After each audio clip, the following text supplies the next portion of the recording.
যুরআ রাহিমাহুল্লাহু তাআলা সুস্পষ্ট ভাষায় বলেছে, সাহাবায়ে কেরাম নিয়ে কটূক্তি করতে যদি কাউকে দেখো, তাদের সমালোচনা করতে যদি কাউকে দেখো, তাদের শান মানের উপর আঘাত আসে এমন কথা বলতে যদি কাউকে দেখো, ফাআলাম আন্নাহু জিন্দিক, তুমি জেনে রাখো সে হলো একজন জিন্দিক। জিন্দিক মানে সে মুখে ইসলাম প্রকাশ করেছে, ভিতরে কুফর লালন করে। মুখে ইসলাম প্রকাশ করেছে, ভিতরে কুফর লালন করে, তাকে বলা হয় জিন্দিক।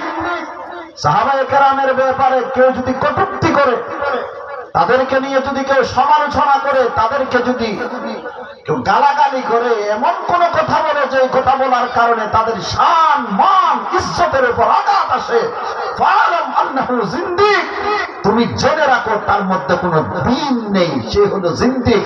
মুখে ইসলাম প্রকাশ করতেছে, ভিতরে ভিতরে সে কুফর লালন করে। ইমাম আবু যুরআর বক্তব্য, তিনি বলেন কোরআন সত্য, হাদিস সত্য। কোরআন সত্য, হাদিস সত্য। এই কোরআন ও হাদিস আমাদের কাছে নিয়ে এসেছে সাহাবায়ে কেরাম রিদওয়ানুল্লাহি আলাইহিম আজমাইন। আমরা তো রাসূলকে দেখি নাই।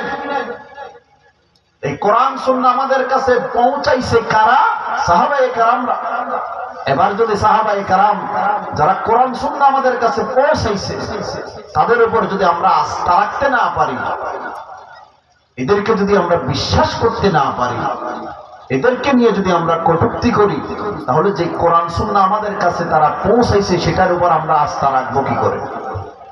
সুতরাং এদের বদনামি করা মানে, এদেরকে নিয়ে সমালোচনা করা মানে ইসলামের মূল উৎস কোরআন সুন্নাহকে ধ্বংস করে দেওয়ার পায়তারা চালানো।